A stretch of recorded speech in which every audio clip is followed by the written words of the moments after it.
Hey everyone, what's up? This is Chelsea Van Buskirk with the Heart AF podcast. Hope you all are doing well.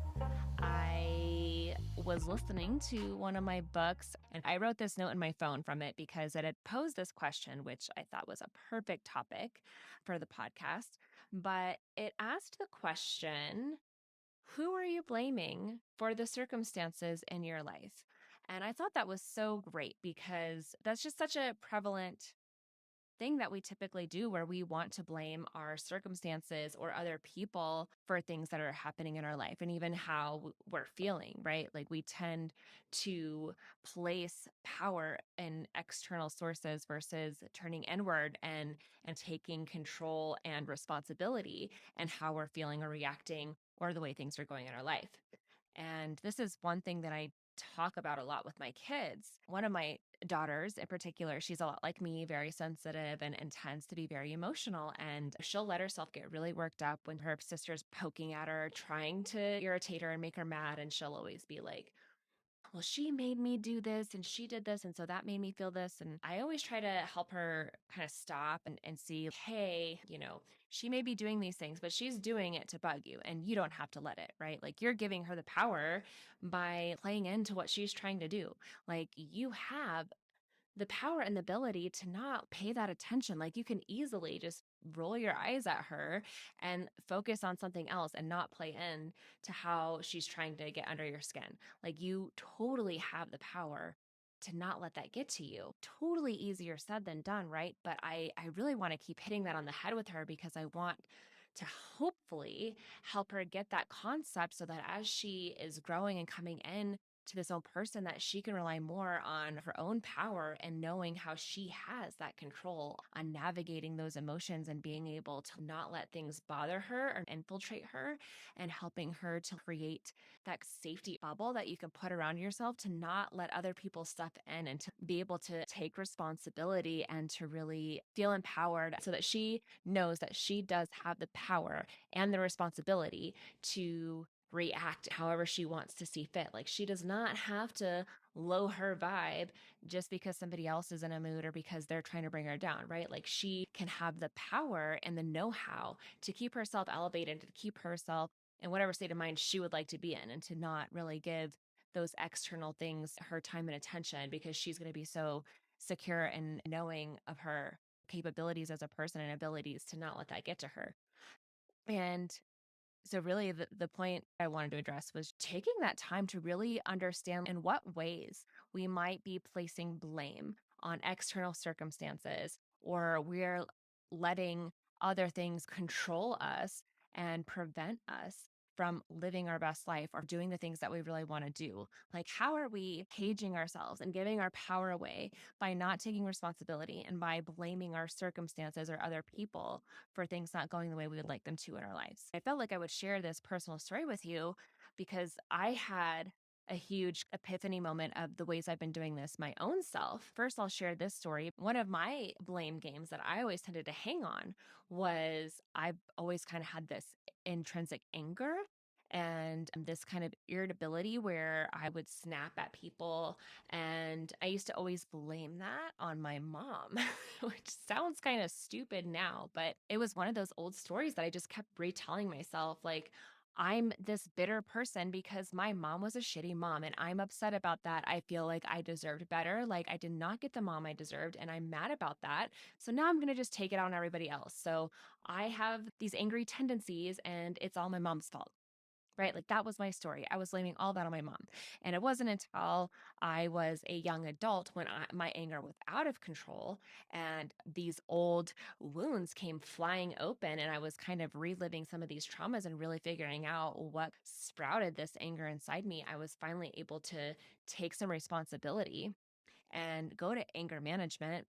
And that really helped me figure out some of the ways that I was giving my power away, but it gave me a chance to take responsibility in that and figure out ways to manage those feelings inside me and not let things get me out of control and find new ways to get back into control, right? And me coming forward and taking that responsibility by no longer just placing blame on somebody else, but knowing, hey, even though my mom did some shitty things and there's some real pain and real feelings there, it's my responsibility to take care of it and to make sure that I'm not further hurting other people and blaming my actions on somebody else when I am responsible. Like I get to decide how I act. I'm responsible for myself and how I respond. That's not on anybody else but me.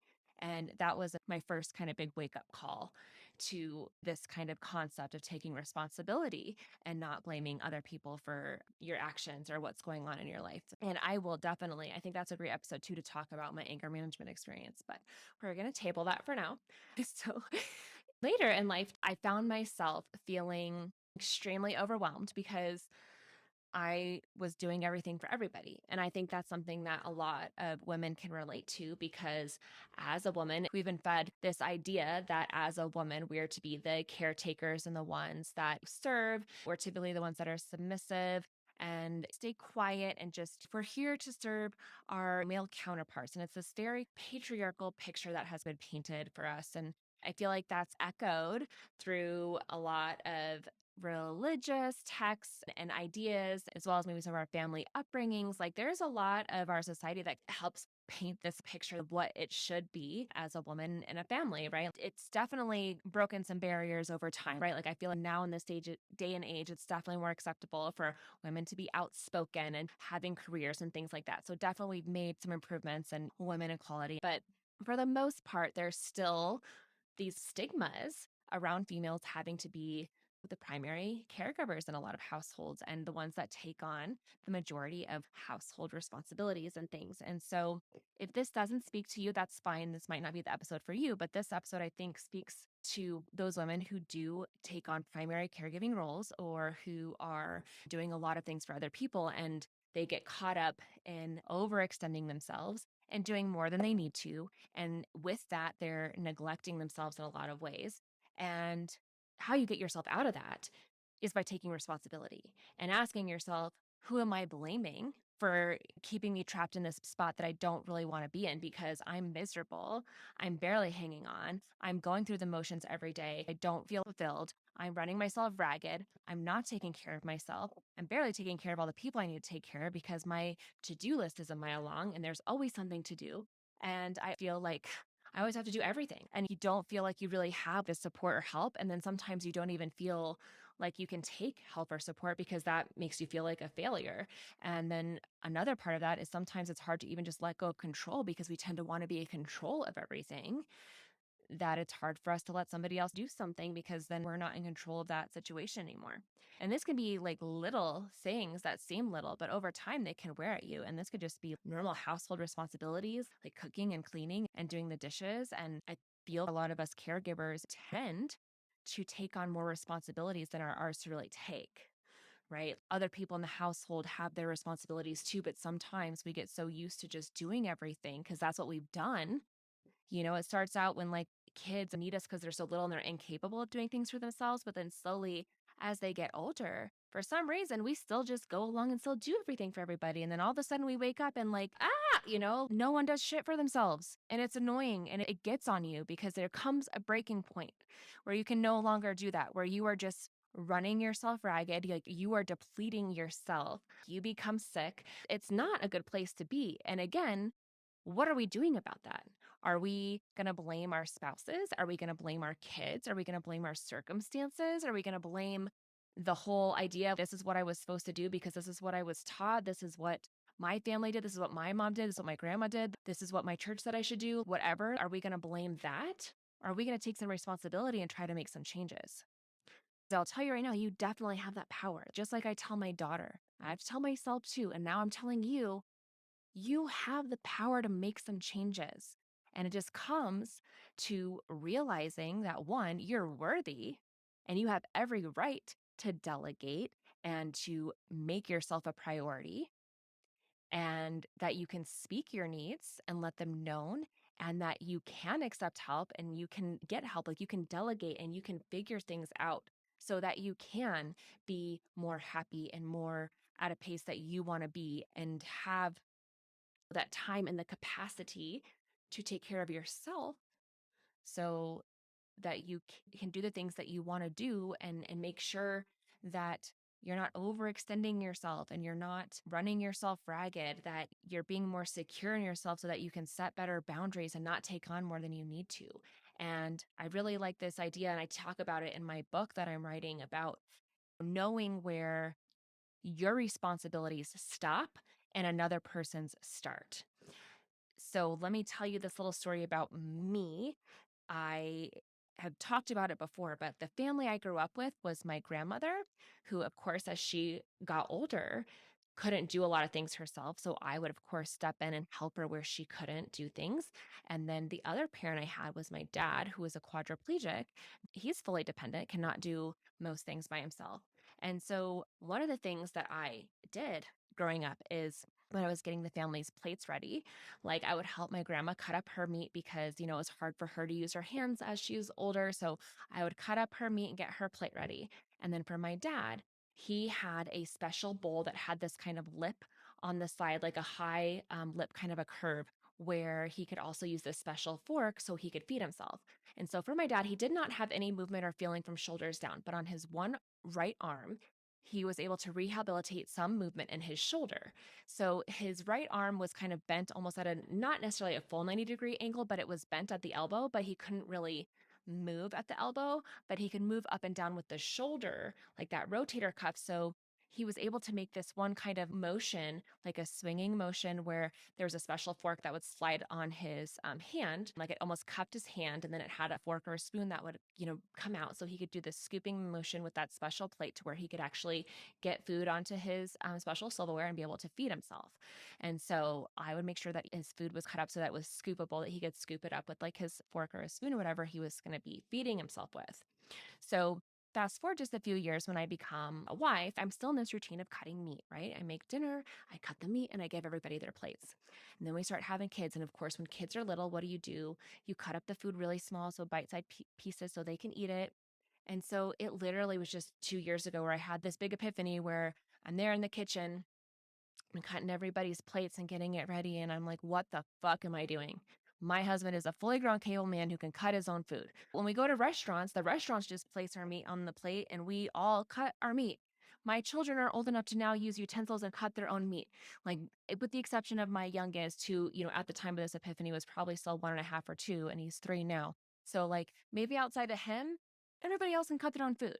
So at that point in time, I'm like, okay, I'm not doing this anymore. I'm not wasting 15 minutes letting my food get cold, making everybody else's plate when like people can one serve themselves. Like, I just did all the cooking, I did the meal planning, I went to the grocery store, I did the whole meal. Like, the least these people can do is just make their own plates and cut their own meat. Like, why am I doing this? Why? And it's like internally I'm getting all mad and bitter, but I'm the one that's doing it, right? Like, I'm the one that has to take the responsibility and be like, hey, newsflash, actually, mom shouldn't be doing this. Like, you guys actually can do this. So we're changing things. All right. Things are going to change a little bit. You guys are going to start stepping it up and doing your own plates. And then I also had to have this thing with the dishes and other cleaning up stuff, like where I was just picking up after everybody. And I feel, we just tend to do that because they don't like to pick up themselves. But we really have to like instill that in our kids. You know what? They need to take responsibility and we need to like, hey, you need to clean up your shit, right? That's time to be a contributing member. Okay. It was one thing when you were like a baby, but now like even I'm asking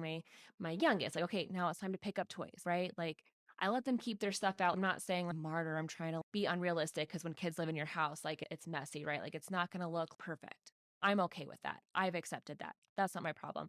I'm just saying it's time for me to stop wasting my time and getting all bent out of shape and stressed trying to pick up after everybody when they can pick up after themselves. Like, I let my girls do their own laundry now and they put it away. Like, I don't do that anymore because they're fully capable, right? Like, they can start taking that responsibility. And it took me taking responsibility for myself. Like, why am I stressing myself out and making myself do all these tasks when I don't want to do them? I can do mine. I can make an agreement with my husband that because he works outside of the home the most and I work from home, that maybe, yeah, I can do our laundry, and obviously our babies. But there's certain agreements that obviously we can come to, but there's things that I had to come to realize. What am I taking responsibility for that's not really mine to take anymore? Like, why did I get so stuck in this habit of doing some of these things where it's time to like recalibrate and look at, okay, I'm getting irritated because I feel unsupported. Like, I'm doing everything for everybody, but I'm not saying anything. And I'm the one that's doing it. So literally, the cutting the meat was like a huge epiphany for me, huge wake up call on not just like the meat cutting, but just in so many ways where I wasn't happy with all the things that I was taking on, but I wasn't saying anything or taking any responsibility in how to make things better, right? So it was that epiphany, that kind of breaking point, so to speak, was helpful in letting me know, oh, okay, I can change things. I can have conversations and like let my needs be heard and then figure things out. So, really, what I'm trying to get at with this episode with you guys is, are there ways that you might be putting blame or not taking responsibility for things that might be going on? Are there people that you're blaming for your circumstances? Are there things that I'm not taking responsibility for? Am I unhappy with something in my life, but I feel like I can't do anything about it? Like I feel trapped for some reason. Why do I feel trapped that I can't do anything? Is the thing real? Is that piece just something that maybe I just need to realize that I have every right to make changes? Is it that I need to actually voice my needs? I mean, that whole saying about the airplane thing, right? Like you put your own oxygen mask on first before you put it on others. So that's a key thing that I always try to remind myself of is, I can't really be my best self and be the best mother to my kids or the best spouse or the best friend or the best even speaker or writer unless I'm taking care of myself first, right? Like I can't show up as my best self if I'm not taking care of myself. And let me tell you, I spent the better part of my parenting journey and my spouse journey not showing up as my best self. Like I would have moments where I could be my best self, but there was a lot of times where I was this bitter, angry woman. And I don't know if that resonates with any of you, but if it does, I just want you to know that there are ways to make changes. And it really just starts with taking responsibility and figuring things out. Like it takes some mind work and having to recalibrate your beliefs and your thought systems of knowing one, you're worthy of making changes. Like things don't have to be what you thought they had to be. Like it's okay to change your mind. It's okay to change dynamics. It's okay to let other people come in and help. It's okay to delegate things. It's okay to have your kids take on more responsibility. They're going to be fine. It doesn't mean you love them less. If anything, it's teaching them how to be more independent so that they can be better adults that know how to take care of themselves and don't just rely on other people all the time. And I know that there's a part of us that loves being able to serve and we love to feel like we're being of service and helping people. And that's such a beautiful gift that you have to be able to give to others, but it can't be done at the expense of your own self and happiness. It can't. That's not the purpose. Like you can still give and serve others, but without neglecting yourself.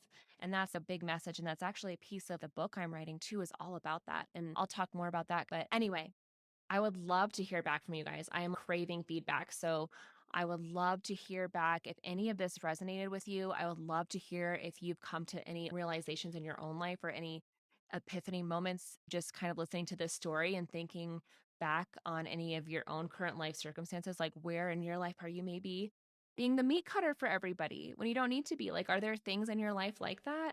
Are there people in your life that you're blaming for the negativity that you're letting into your life? I'd love to hear from you. So if you want to send me a DM on Instagram or Facebook, you can find me at either place at chelsea.vanbuskirk. I would love to get some feedback and hear from you guys if you guys have any aha moments from this episode. I think a cool way to protect yourself from letting people get to you is really just pausing for a moment. Let's say if something is affecting you or tends to make you mad, are you giving your power away to this thing that just happened? Or can you decide to choose differently and look at it a different way?